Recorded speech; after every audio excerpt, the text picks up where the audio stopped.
Hello and welcome to the More Cheese Less Whiskers podcast. My name is Dean Jackson, and today we're going to answer the question, how do you stand out as a photographer, trying to stand out among all the other photographers, trying to get the attention of the agencies that are hiring them to do photography for hotel and commercial photography work? That's what Jeremy wanted to know. And we spent a great conversation talking about the difference between positioning yourself to be selected and doing the selecting yourself. When we talk about selecting a single target market, that's what we're talking about, is you doing the selecting, not you being selected. So let's listen. Jeremy. Dean. There he is. Can you hear me, sir? I can hear you. I'm well. Yourself? Good. I'm good. We're holding it down here in Florida. Here we are. We got the whole hour ready to hatch evil schemes. Where are you calling in from? Are you in Vancouver? Vancouver. Yeah, I'm in Vancouver. Nice. Yep. So what's what's on the agenda for us today here? Well, I just want to say thanks so much for doing these and always giving great information, all that stuff. And I've been a huge fan of both the podcasts for many years. So it's helped me kind of grow my micro business to hopefully being one day less of a micro business, but it's helped a lot. So thank you. Oh, that's awesome. Very cool. Yeah. Well, I'm excited. I want to hear all about it. So I'm a commercial photographer. So I shoot advertising work. I do a lot of work for the hospitality and the hotel business. I shoot architecture and design and interior design, and that's kind of the bread and butter. A lot of the hotel work and hospitality stuff. And I had some questions regarding how to implement different strategies that we all talk about on the marketing side, and we know that work in my specific industry. I know it's kind of always the cop out for everyone that you meet in the beginning who probably says, "Oh, Dean, listen, like this is not going to work in my industry," and you're just like, "Well, no, listen, it is. You have to manipulate it." But the thing is, my goal for this, and I'm grateful for it. My goal for this Q&A is to try to push your question answering faculties to their edge, because I live in a very funny. No, it's true, right? Because I live in a very funny industry, and I think asking good questions is one of the most important things you could do in life. So I want to push you and see if I can actually squeeze out some information that hasn't already been said, right? Well, there we go. Well, I'm fully hydrated, and I just had a lovely salad, and so I'm in my comfortable position, and I have all of my knowledge conveniently packed inside my brain. I never leave home without it. Brain. So, yeah. So let's hear it. All right. This is good. So, I shoot commercial work. Basically, I've listened to a few different episodes here and on the other podcasts, specifically to do with artists, right? And commercial artists, we're basically advertising artists. We create advertising pieces, and they're artistic in nature, but they're kind of created on command by marketing agencies or other businesses. So people don't really seek out what I do. In my industry, you can either be B2B or B2C, obviously business to consumer. That's more like wedding shooting, people that shoot weddings, people that take pictures of, my family portraits, take pictures of pets. That's a huge industry. Like dog photography is huge. that kind of stuff. That's B2C. The margins, you make it up with volume because the margins, obviously, that's a consumer level endeavor, right? So like the B2B stuff, I started marketing, doing mailing packages a long time ago using lumpy mail and grabbers, thanks to you guys, with builders and home builders. So there's kind of this strata of tiered people in my industry in terms of who will accept what type of marketing. So the people that I make my bread and butter with originally were kind of more blue collar, white collar businesses that are easier to approach using lists, using mailers, mailing sequences, because they're kind of used to being marketed to, and that worked out quite well. So now in the commercial world, when you want to kind of break through to the next level, so to speak, we're dealing with agencies, basically. So what we're doing is at the higher level, what you're dealing with is ad campaign level agencies, art directors, art buyers, creative directors of agencies who usually live in a closed ecosystem, and they are used to hiring the same people over and over. Now, they say they always want to get new blood into the industry, but I don't know actually how often that really works out, depending, right?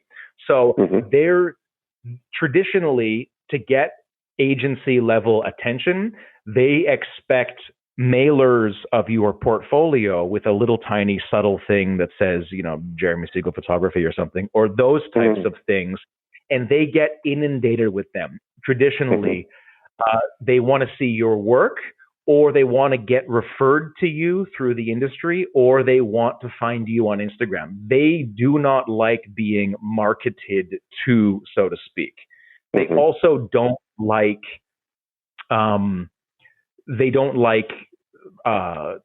offers. They don't like that type of thing because they live in a kind of closed world where we'll find you, so to speak, right? Like that kind of thing. So they don't need free offers because if people are literally banging down their doors trying to get to them, essentially. Right. People, they don't want free offers. You can buy lists of agency reps and names, and there's list services obviously online for my industry specifically. And so it's basically this war of attrition where you're trying to just get your portfolio in front of people like that over and over and over until they just say, okay, fine, let's throw out my hands. Fine, we'll try you, right? Like maybe once.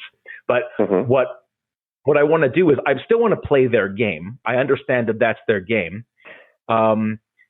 It's not really viewed as generally acceptable to give them incentive offers because they're very wary of having free shoots done for them when they have a $50,000, $100,000 campaign riding on their shoulders, and they could get, totally fired for screwing up that account. So they're not okay with that.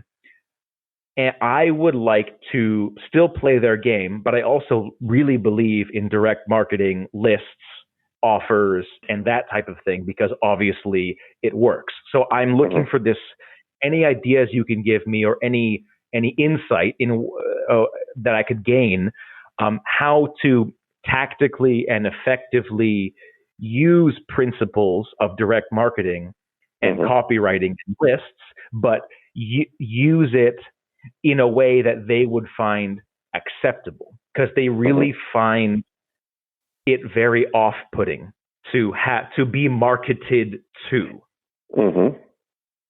So I don't know if that really makes sense. Okay, so it sounds like you're making it seem like a pretty dire situation in the industry, in that you've got people who they don't want to be marketed to. They don't want, everybody has to do it. We've got the thing that there's so many of them to choose from. When you look at this, what is it that you do? What's the best thing that you do? What's the result that they're hiring you for?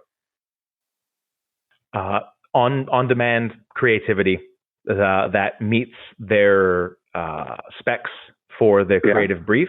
So if they're shooting Coca-Cola, they expect you to be a master at bottle photography. Or if they're shooting lifestyle, you are a master at lifestyle photography, and you are presenting as such. Yeah. Okay. And so you look at the things that you're talking about is that everything that you've described to me, when we talk about the 8 profit activators, that profit activator number 1 is select a single target market, right? At a time, select a single target market. And you have done what you've just described to me is the come from of a person who is trying to be selected instead of what I'm saying is select a single target market. And so if you take, if it's a different thing here, that when you look at it, that of all of the types of things, you saying you need to be sort of broad enough that agencies who work with a variety of businesses or on a variety of briefs need to be able to know that you can provide, as you said, creativity on demand in the category of Coca-Cola or lifestyle or hotel or architecture or whatever it is, right? So you have to kind of be prove that you're versatile enough to do anything and that you are creative enough that the work stands for that it meets their quality guidelines, and that enough that they will take a chance on you, right? Like everything that you've said is the language of that you're hoping that they choose you instead of choosing the other providers. Yes. Do you see that? Do you understand the distinction of that? What I'm saying? Yes. And the only reason I say it with such fervor is because that's the energy that usually they present, because they're kind of at the top of the mountain. And I get it. That's the frustration that's exactly it. You're looking up to them. You're saying, choose me. And everybody all around you is looking up and waving their arms and saying the same thing, you're like these birds of paradise in the forest doing their dances, trying to attract the right mate, right? On display and on audition at all times, right? That's not the position of someone doing the selecting. So if you look at this, what is it that you are the very best in the world at? I hope. See, this is where the angsty artist comes out of me, because I got it. Yeah. It's like, oh my God, now everyone's going to go to my website and oh my goodness. Right? Well, it's true, right? jsegalphoto.com. There, shameless plug. I am very, very good at creating hotel imagery that makes you feel like you're in a nice hotel and it's relaxing. So I shoot a lot of hospitality. Yeah. Perfect. Yes. Okay. So let's go with that. Okay. So let's just take that for a second. And what I'm going to say to you is going to seem like the scariest thing in the world, but I'm just saying this at one time, right? I'm saying if all we did was put blinders on and focused on just hotels, right? Now, what kind of, when you look at it, what is the typical engagement with you or with a photographer for a hotel? What is the typical and what does the process look like? But and when does it happen? How much do they? How much does it how much is the engagement? How much money is the job worth, kind of thing? The project, Yeah. the scope of it, the length of it. Yes. So shoots can range. I would say at least $3,000 to $5,000 for a couple days. Okay. Yeah. Okay. All the way up to low to mid 5 figures kind of thing. Okay. And those are the ones that we obviously want more of, and we want less of these ones. But yeah. So obviously the like, let's just say like $5,000 for like a week, so under 4 days of shooting. Yeah. Okay. Perfect.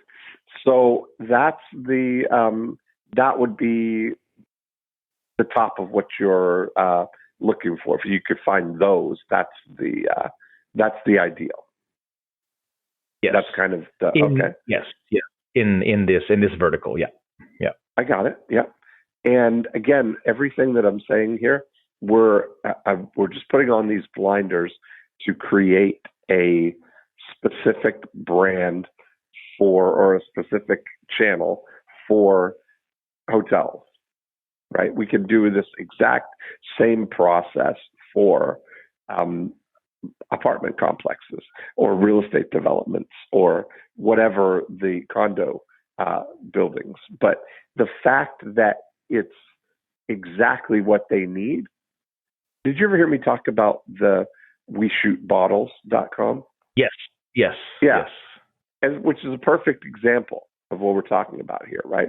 There's a commercial photographer that gets it, right? That is, if you've got a product that's packaged in a bottle, everything about that whole environment puts them in the front of the pack of who they would choose, right? If you've got one commercial photographer with a laundry list of things that says we shoot hotels and buildings and this and bottles and packages, and they do shoot it, and there's examples.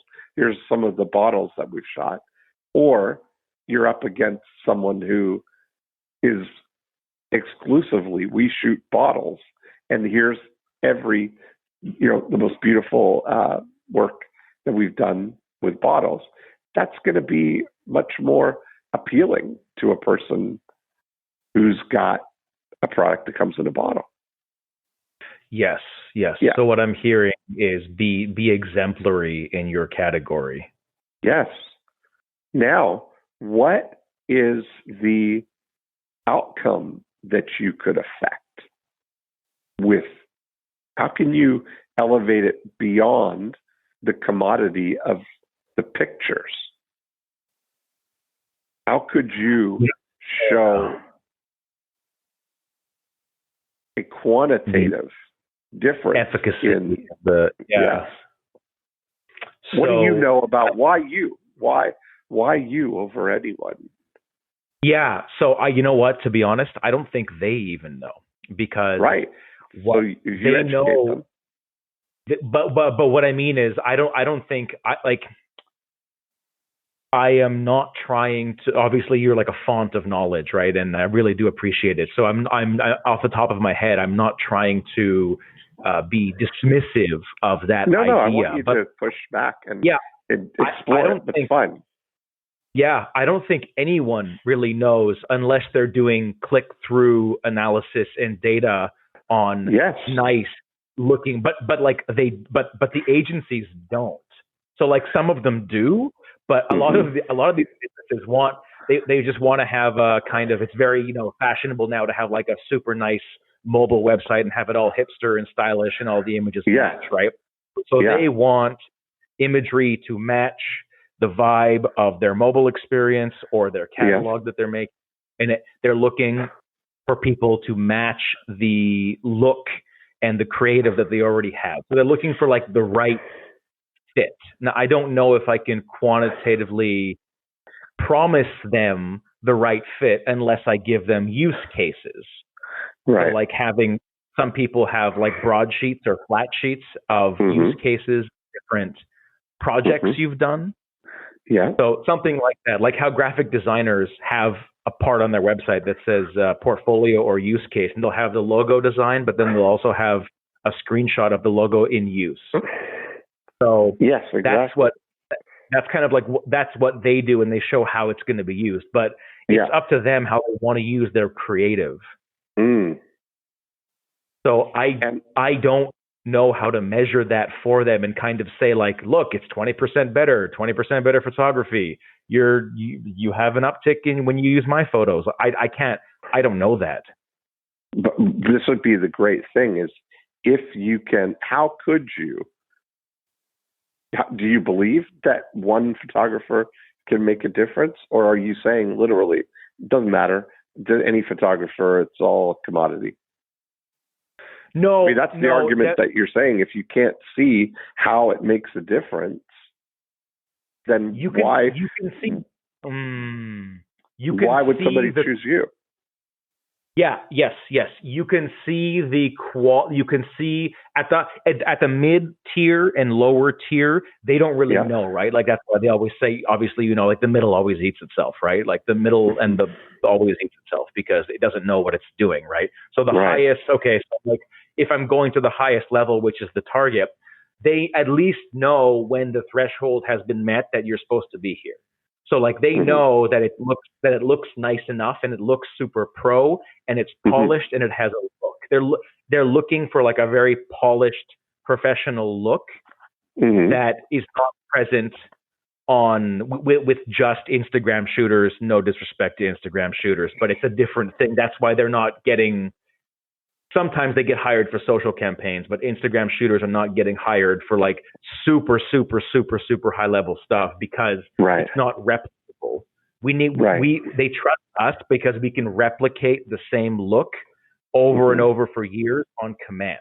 And that takes a lot of skill and work to pull off. So sorry, I went off on a bit of a tangent. Does that make sense? Yeah, I'm trying to understand or help identify maybe a way that we can go around the system in a way, right? Where or play within it that, is it only agencies that are choosing the photographers? Or are there, is that? If you want kind of campaign level shoots, then you go through agencies, and maybe that's just on my bucket list or on my kind of vision board, so to speak. One day I'll be able to target those people, but besides them, you could go directly to the brand itself. You could go directly to the business and do the B2B play, and hopefully they have the budget and the desire enough to hire us. So it depends on the category. Again, like you said, we shoot bottles. It depends on what they produce and if you make the type of imagery that they need for their vertical, basically. But wouldn't it be great if you could show somehow that there is that you can get a return on photography? That there's an outcome that good photography is going to make a difference, a measurable difference. How would you be able to set up an experiment that would show that, if we were going to test that as a hypothesis? And do you believe it's possible? I mean, do you believe that if one hotel, you can increase the click-through and the bookings for a hotel based on the photography? So I shoot for a large hotel brand, and I'm kind of vetted as one of their shooters as well. And I don't want to mention the name, but I do that. and they have a very stringent vetting process because they're a multinational, international, multi-million dollar, obviously, like a legitimate, proper corporation, and they have whole departments dedicated to analytics. And so because of that, they have kind of created this series of gatekeepers, which I managed to get through being requested as a photographer originally here in Vancouver a while ago. And now I'm kind of in them, and I get a lot of work through them as well. And they set up a system of gatekeepers to keep out people who are trying to shoot for them who are not up to snuff. So they realize that with their branding, they need really, really high level photography, and they were sick and tired of having all these brands across the world having different looks and then not having a consistency. So they vet people, and managers in the city that you're in get punished if you don't use one of the vetted shooters on their list.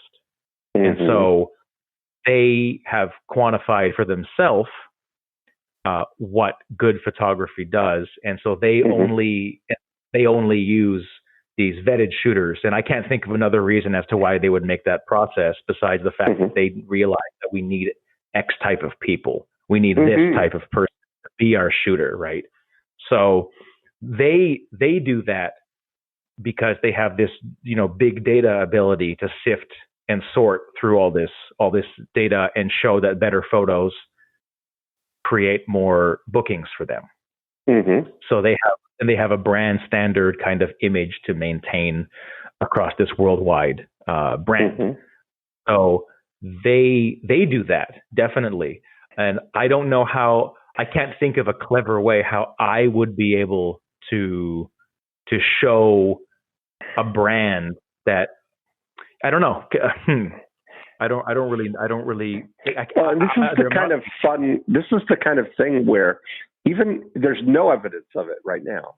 So if you could show any sort of evidence that you could extrapolate from, even indicative evidence, right? Like it's one of these things that intuitively we know that better photography is going to present something in a better light, which is going to give people more confidence, comfort, desire, all the things, whatever the recipe that we need to conjure in their mind to get them to choose this hotel over another hotel while they're on hotels.com or Expedia or wherever, that is going to make a difference, right? Certainly there's got to be some evidence even around Airbnb or the vacation rental by owner.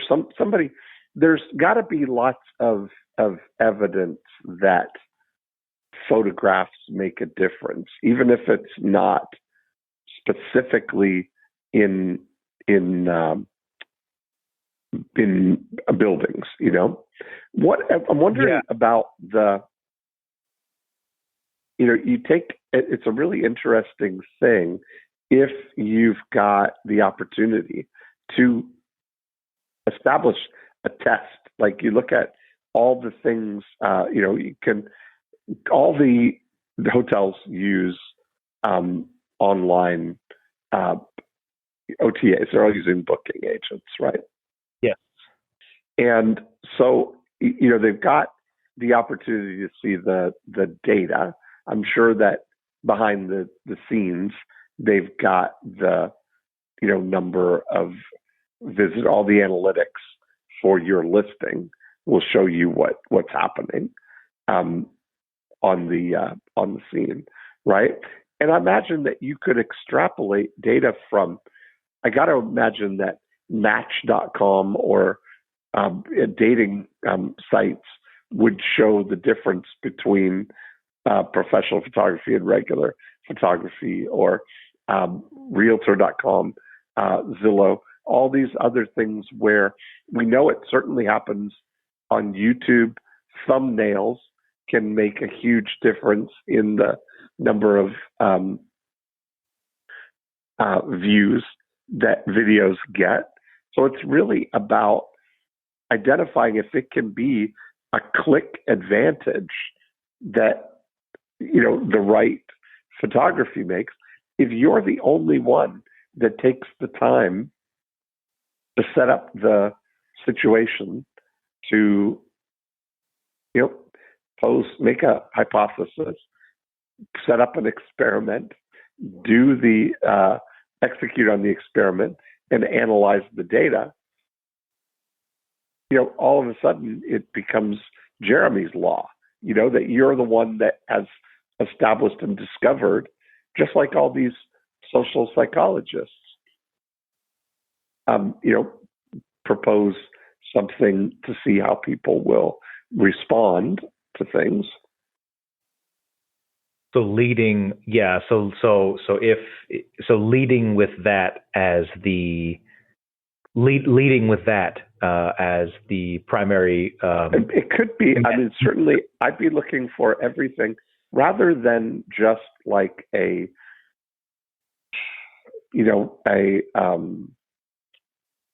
subjective, qualitative opinion that somebody has, whether you fit their style or it gets, that agency owners are, that's going to be something for, they've got their own, on a meta level even, your work the work that they're doing has to fit their design, vocabulary kind of thing. Has to fit in the overall brand of the kind of work that the agency does. They're looking for that level of consistency too, even though none of the companies are related that they're highlighting, right? Yeah. Yes. Well, or else they get made to look like a fool, because then they're right. Who are they? It's like, who are you bringing in? What's this schlock, right? Basically. Mm-hmm. So yeah, mm-hmm. That's why they're very, very picky with that. But it's all subjective opinion. And so if there was some way of showing, in addition to the way those look, that they look good, but they also increase bookings by 5%. That there's a 5% advantage when you use your particular secret sauce that you use in the photos, right? That you codify how you do the photos, that there's some magic element in them that is what increases the click-throughs, which increases bookings, right? Like, it would be it's as simple an experiment as taking an independent hotel, even one hotel, one location, looking at their current click-throughs and bookings for a week or a month, and then intervening, doing your thing and showing the difference. And if it's a 5% different, I don't know, but I mean, there's got to be a durable advantage that way. Okay, that's a lot to think about. Yeah, I mean, but in its simplest way, I think you could then charge more money, that you get more notoriety, that you get more. It's not just about that these photos look great. It's great looking photos that also get results. Yes, I think definitely with hotels, that's an avenue of exploration. There?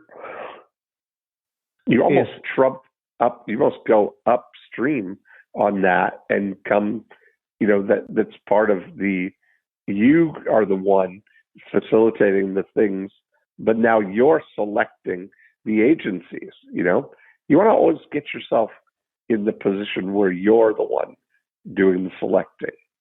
Yes. And that's why I love, like, obviously targeted list building that's kind of the ultimate. Yeah. Is there a, when I kind of ask you, so obviously my problem is not unique, and this isn't the first time you've heard something like this, and I'm sure it won't be the last.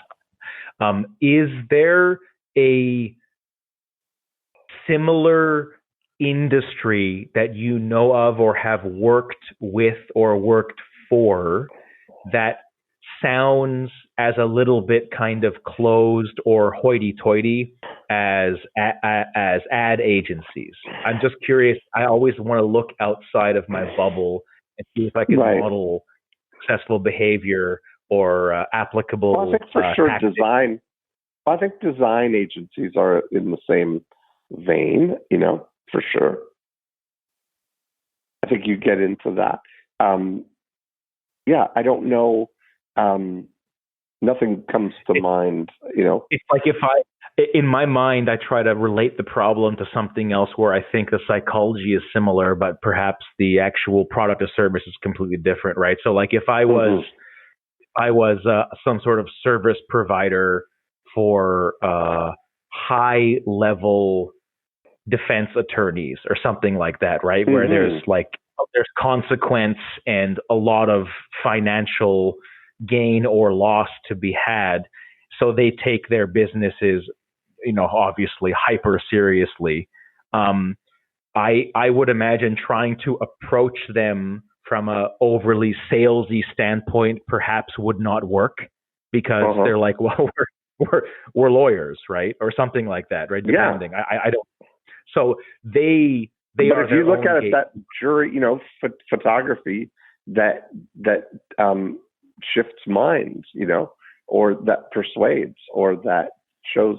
I mean, there's certainly, you look at what's the outcome that you could really want for the photography to do, That's a question. Yeah. Right? I mean, when you start to think about what difference is it going to make? Like, is it possible that you go to, hotels.com and they're looking at all of the hotels that are there, that one thumbnail image, do you think that there would be a difference, one picture versus another picture, that one could get a big variation in? Yes, definitely. Mm-hmm. I would need to work on, and this is something I'm just realizing now through the conversation. I would probably need to work on getting the clients to view their purchasing decision through this lens as opposed to their traditional lens, because I don't think they're thinking about this either, because my client is usually one or two people upstream. It's called client. So like if my client is an agency, I'm shooting for their client essentially, or I'm shooting for the client, right? A few down upstream. So I don't know. Maybe so. I need to get that thinking into their minds when they're making the decision-making process, because they're probably just looking like they need to find someone to fill this creative brief. Oh, Jeremy shoots this. That looks nice. Okay, let's get him, kind of thing. I don't even know if in their own mind they have framed it as such, as what will our result be. So that. But I think that part of the thing is going to, part of the kind of, blue ocean of this is going to, is potentially going to the money people who are, you know what I mean? Who are the drivers of ROI on the return. Like, you look at the hotel business is really an interesting model because it's kind of like there are different tracks that are going on it, right? Like you've got the operators of the hotel who are on site creating the facility and the vision and the vibe and the hospitality of it, right? There's the hospitality provider of it. Then you've got another completely different group that owns the real estate of it, right? And then another group that runs the management of it. And they may have a portfolio of, 5 or 10 or more, or many, of this hotel collection, and they're the ones that are running it as the business of it, that they're driving an ROI on the investment of it, right? That Yes. If that's a thing where somebody there on the overall kind of, chief marketing officer or in that level, if they knew that there was a way to increase across the board by 5%, I keep saying that thing, but it sounds like reasonable, I would be surprised actually if it's less than that, what you could impact. Because the difference between the picture that's facing, your profile picture on the OTAs versus the another one, then it would seem like it makes all the sense in the world that you could have a good sized variation in that, right? And the pictures that you choose when people are, looking through the hotel. Is this the place for me? Yeah. So now it's a matter of translating this and doing some sort of research or experiment or seeing if does it interest you? I mean, that's another thing, is that does it interest you? Seem to have an interest in marketing, for one thing.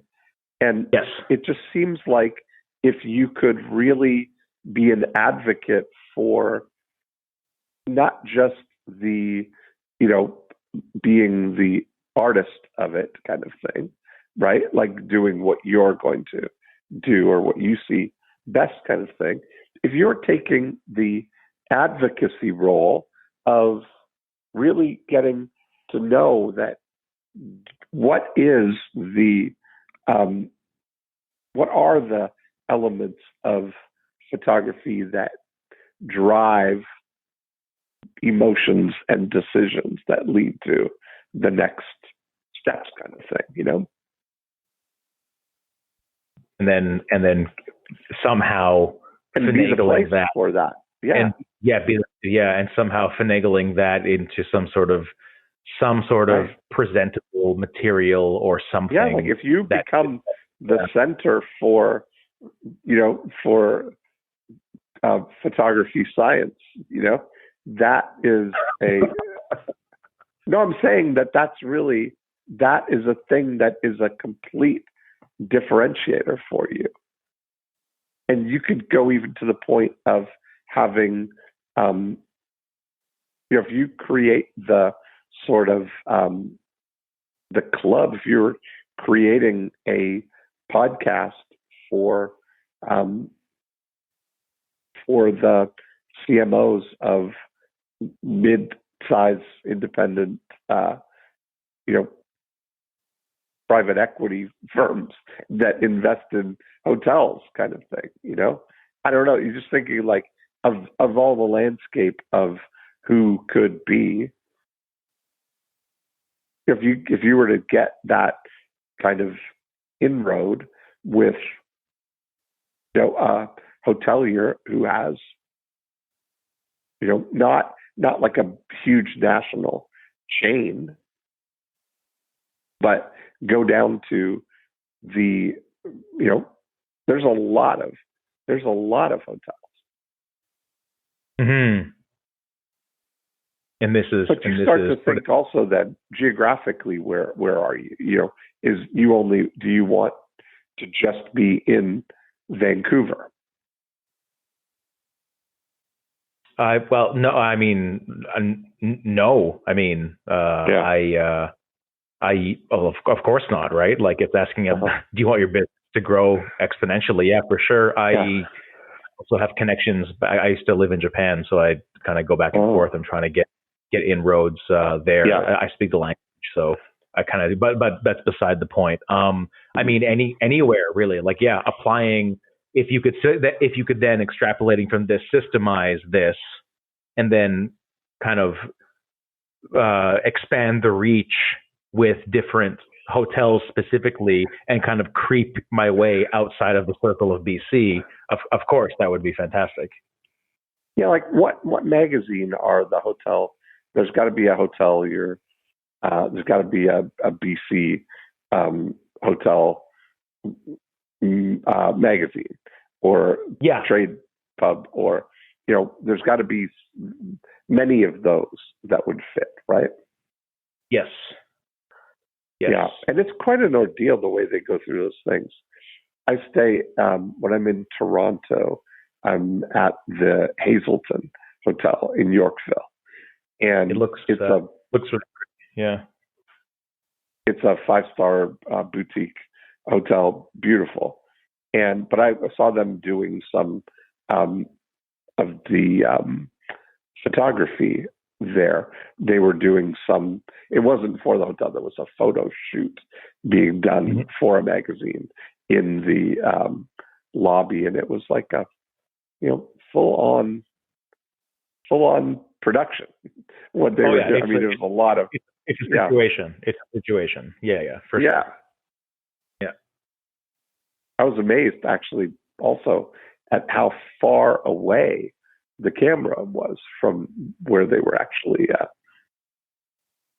Were they shooting? Were they shooting people? There was a couple. There was one where they were shooting a model. Sitting in a chair, sort of thing. But it was like across the lobby, and so it was pretty wide photo, I guess. But I mean, they were probably, I would guess 30 feet away anyway. Yeah, they're probably using a super wide. Pardon me. Either wide to get the environment. Oh, if it's big, it might be also a super pushed in, like a tight lens, like a 200 plus, like 200 millimeter. I might be speaking Greek to you, but anyway. Yeah, but it was a big lens. Yeah. It was a big lens. Yeah. But anyway, that was kind of, and the lighting, just the stuff was pretty interesting to watch the setup for it. Now, I totally could be off base completely in terms of maybe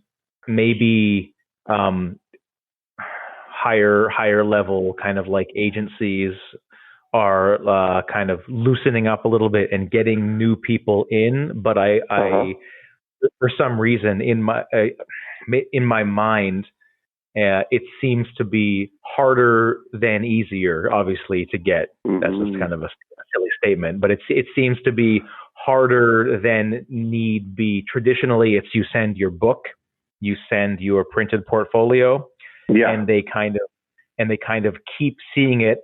And there's kind of funny insider blogs and industry websites that I'm a member of, and you read stories written by kind of this gal. She posts like, I am a creative director. Here is what my day looks like. I get up in the morning, I have coffee, I go to my office, and there's 17 new books. And you know what I do? I put the books in the corner, and they stay there. Right. Because they're just getting inundated, right, by people trying to bang down her door to get the chance to shoot for whatever. Choose me. Production, right? Choose me. And it's just, you're supposed to do that again and again. And I get it, and I will play their game. So I will send my book out and send stuff. But I just think that there is also, as an adjunct, a more intelligent kind of replicable, tactical way to go about that, because everyone does that, and people seem to be afraid in my world as the shooter of the term marketing, right? It has because we're, it's the precious artist, like that kind of thing.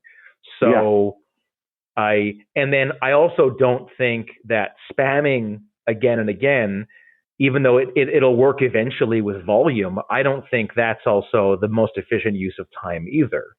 So I want to combine both of these methods and use, lists and proper positioning and information. And I just need to figure out what type of information for what vertical is the best received. Like, what questions are they asking? So I don't know if the art directors are actually asking any questions, but you put your blinders on, like you said, hoteliers are probably asking questions that they need answered. Well, who's driving? This is the thing, right? Is that when you're looking right now, if anything, you got to imagine that in the hospitality industry or in the hotel industry, that nobody's doing anything non-critical right now. They're not like, of course not. No. Right. Yeah. Unless they are like, very deep-pocketed, long-term, high-profit players in something, like it's an interest. I mentioned the Hazelton when COVID came in, they shut down, advanced up their plan by a year to do a full renovation. So now it's just the savings of, while things are low, they'll completely redo the stuff. And now they've got a new. I keep going to the site to see some photography on the new lobby. They've done the lobby, all the common areas, the restaurant, the rooms. They've done it all, but very little is on the website yet. But but it's interesting, to see if you've got something that you can tie to more revenue, because it's certainly they're feeling the pinch of nobody's at capacity, Yeah. I've been working a lot since our semi-lockdown here with hotels in that position, actually, and also with people with a bit of a war chest who want to take the time and do the renos now because there's less people. So I'm just reminded of let's say you're trying to hire a copywriter, and everyone's a copywriter. You can go to Upwork or whatever, and everyone's a copywriter. Everyone's a copywriter. Look at me. I have a keyboard. I write copy. I have fingers. I can type. So everybody and their aunt is a copywriter. So if you were hiring as a More Cheese Less Whiskers agency, and you say, hey, we're the new agency. We service Florida and Toronto. We need copywriters. So that's kind of the same thing. It's not photography, but it's words and it's ads. So like, I'm making ads basically. I make ad work. They make ad work as in writing. What if you were the decision maker? What would your decision making process be to hire your new copywriter? And would you ask them, not for referrals? What am I trying to say? Would you ask them for examples of their work in campaigns that were successful? Yeah, I get pitched all the time.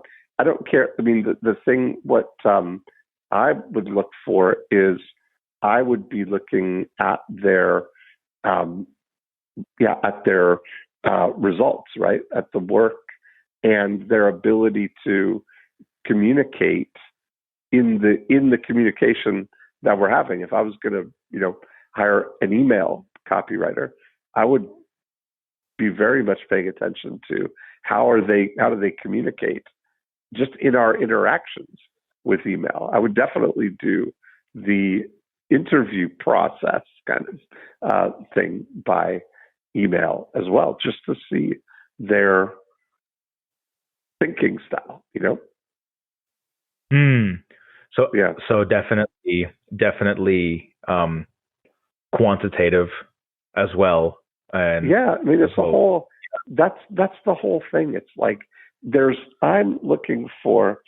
There's a difference between, and I always say this, that there's a difference between people who have knowledge from book reports, meaning they've studied everything, they know all the principles, they've know how to talk the game of marketing and copywriting. And then there are people who have what I call field report success, where this is what we've done in the real game.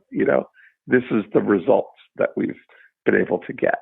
And that is always going to carry more weight with me than book knowledge of marketing. Then the applied is obviously more valuable. Yeah. Yeah. So what I'm taking away a lot is trying to capture that information somehow. Well, it wouldn't hurt for you to be, because then they can look at your photography and see whether you're good. And everybody you line everybody up. And like you said, there's a line. This is good. This is good. It's hard to tell the degrees of goodness. Yeah. Yeah, exactly. Right. Like, and whether somebody is a Instagrammer with a good eye and an iPhone versus someone who's, technically masterful with all their, I don't even know the language, but all their f-stops and the lighting and the, that's it. All that stuff. Use all the words. Use all the words. Yeah. There you go. That they know technically how to architect their, the composition theory of everything. But that doesn't come through on the front of the screen, on the front of the, when you put the picture in the frame. It either works or it doesn't. And then if you can take that, and that's all qualitative, but if you can take that, what would be interesting for these agencies is if you had, 37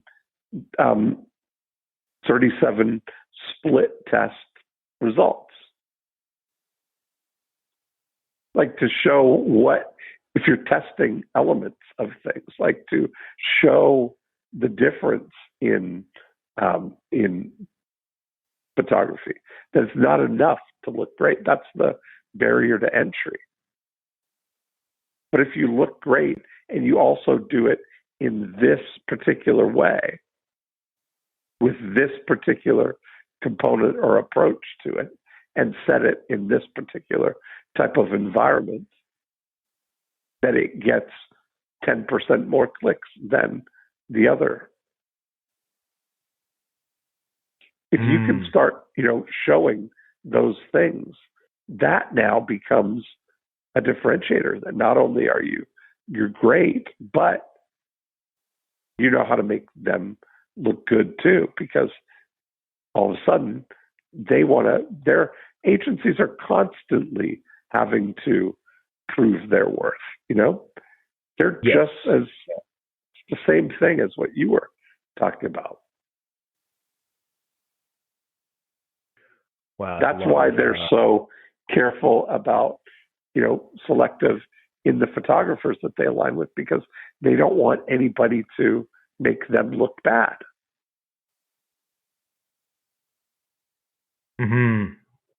But it wouldn't hurt. Nobody's going to get fired because we put up these photos and our bookings went up 10%.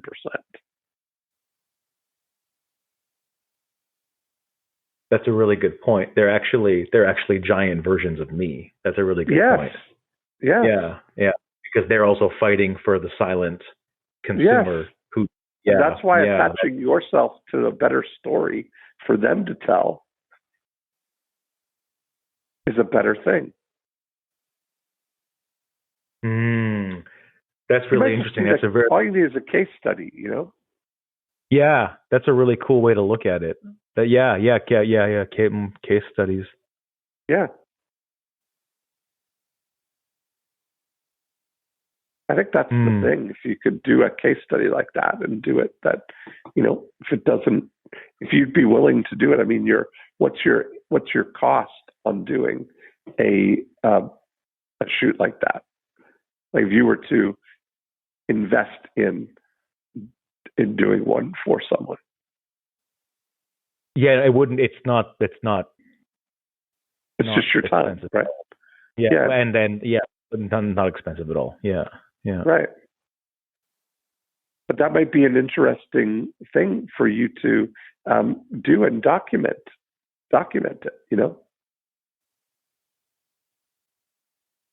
That's what I mentioned. I had an episode of More Cheese, Less Whiskers with someone who did packaging for high-end spirits and wine. And we went through this whole. Did you remember listening to that episode? I found that one recently, actually. Yeah. Okay.